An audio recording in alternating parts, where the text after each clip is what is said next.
ઉજવવાનું વચન આપ્યું અને પોતે મિત્રો હવે આપણે આવી ગયા છીએ ઢીમણ ગોગા મહારાજના મંદિરે અને 3 ફેણ વાળી નાગ મૂર્તિ આપી।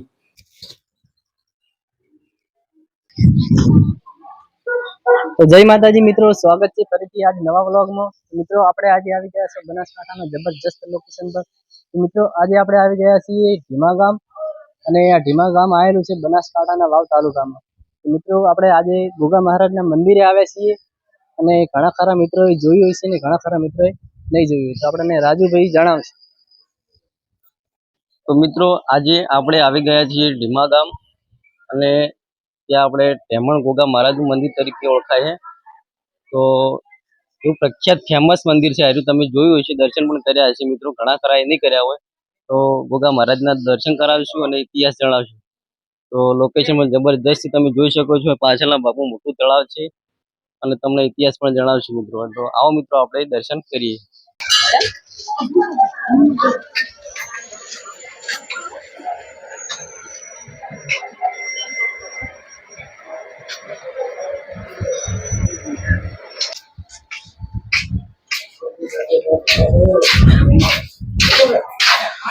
તો મિત્રો હવે આપણે આવી ગયા છીએ ઢીમણ ગોગા મહારાજના મંદિરે અને તમે જોઈ શકો છો મંદિરનો આ મેન ગેટ છે અને હવે અંદર જઈને તમને ગોગા મહારાજના દર્શન કરાવશું અને ઇતિહાસ જણાવશું।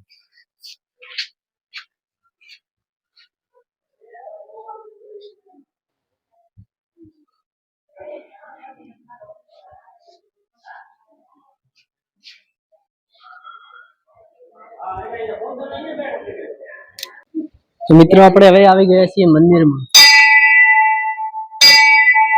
અને હવે ગોગા મહારાજના દર્શન કરીશું। જય ગોગા મહારાજ। તો મિત્રો તમે પણ લાઈવ દર્શન કરી લો।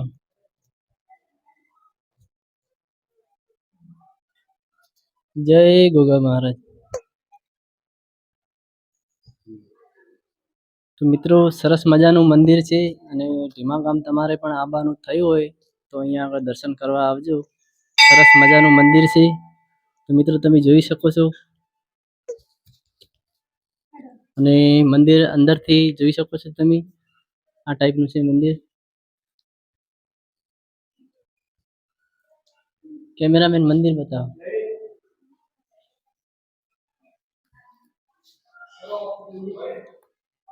તો મિત્રો આ ટાઈપનું મંદિર છે અને જો આપણે નાનું મંદિર બાજુ છે એમના પણ દર્શન કરીશું।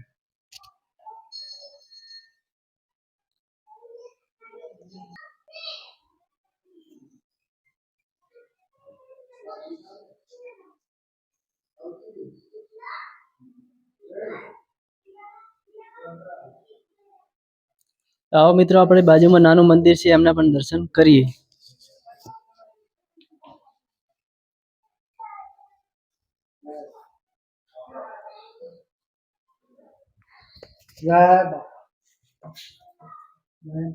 તો મિત્રો તમે પણ લાઈવ દર્શન કરી લો।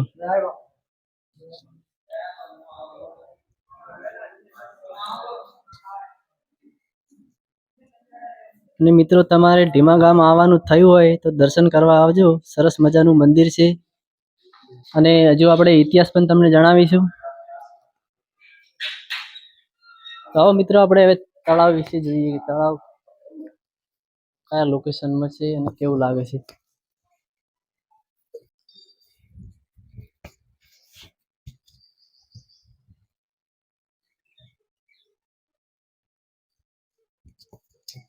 તો મિત્રો આપ જોઈ શકો છો તળાવને।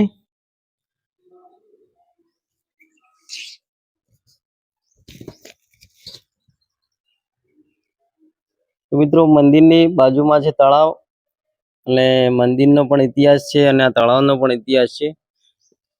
તો વ્લોગમાં તમે બન્યા રહેજો મિત્રો, ઇતિહાસ હજુ આપણે બાકી છે જણાવવાનો। અને તળાવ પણ તમે જોઈ શકો છો કેટલું મોટું છે એમ। તો મિત્રો આપણે તમને દર્શન કરાવી દીધા મંદિરના અને બાજુમાં આવેલું તળાવ તમને બતાવ્યું છે અને આપણે હવે રાજુભાઈ જણાવશે ઇતિહાસ વિશે। તો રાજુભાઈ જણાવો હવે તમે મંદિરનો જે ઇતિહાસ છે। મિત્રો આપણે ઢીમણ નાગ દાદાના દર્શન કરી દીધા અને તળાવ પણ બતાવી દીધું તમને। તો હવે જાણશો આપણે મંદિરના ઇતિહાસ વિશે। તો શ્રી ધરણીધર ઢીમામાં આવેલા શ્રી ઢીમણનાગ મહારાજની કથા ઘણી પુરાણી અને અદ્ભુત છે. વિક્રમની 1લી સદીમાં શ્રી વારાહીપુરીના રાજગુરુ રાયગર શ્રી ઢેમણ મહારાજ મહાન નાગ ભક્ત હતા. તો તેમના તપ પ્રભાવે કરી શ્રી શેષનાગ પ્રસન્ન થયા અને શ્રી વારાહ ભગવાનની સાથે ઢેમણના હાથે પૂજાવાનું વચન આપ્યું અને પોતાના સૂક્ષ્મ સ્વરૂપની 3 ફેણવાળી નાગ મૂર્તિ આપી, જેની પ્રાણ પ્રતિષ્ઠા શ્રી ઢેમણ મહારાજના વરદ હસ્તે થઈ. તેથી ત્રિફેણા નાગનું નામ ઢેમણ નાગ ધરવામાં આવ્યું. તો હાલ ઢીમણ નાગ તરીકે ઓળખાય છે. તો તમે પણ દર્શન કર્યા હશે. શ્રી ઢેમણ મહારાજના વશિષ્ઠ ગોત્રના બ્રાહ્મણ હતા. રાજના ગોર હોવાથી રાયગર તરીકે ઓળખાયા. આજે પણ વશિષ્ઠ ગોત્રના રાયગર બ્રાહ્મણો શ્રી ઢેમણ નાગના પૂજારી છે. તો વિક્રમ સંવંત 1353માં વારાહી ગામે અલાઉદ્દીન ખિલજી નામનો બાદશાહ આવી ઢીમણ નાગ દાદાના મંદિરે પર હુમલો કરી તોડફોડ કરેલ. ત્યારે ઢીમણ નાગ દાદા કોપાયમાય થઈ ભમરા ઉડાડેલ. ત્યારથી બાદશાહ નાશ ભાગ થઈ ગયેલ અને રાત્રે સૂતા હતા ત્યારે ખબર પડી કે ઢીમણ નાગ દાદા કોપાયમાય થયેલ છે. તો ખબર પડતા ત્યાંથી રાતોરાત લશ્કર નાસી છૂટેલ. કાળ બ્રહ્મે ભૌગોલિક રાજકીય ફેરફાર થતા ખિલજીના આક્રમણ વખતે કેટલાક બ્રાહ્મણો જાનમાલના રક્ષણ માટે દૂર ચાલ્યા ગયા આ ગામ છોડીને. પરંતુ ઢેમણ નાગે ખિલજીને આપેલ પરચાની વાત સાંભળી પરત આવ્યા.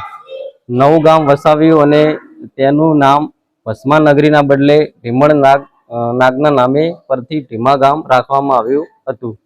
અને રાયગર બ્રાહ્મણની અટક બદલીને ઢેમેચા બ્રાહ્મણ તરીકે ઓળખાય છે. તો તમે ગોગ મહારાજનો ઇતિહાસ તમે જણાવ્યો અને દર્શન પણ તમે કરી દીધા છે. એન્ડ કરી દો vlog.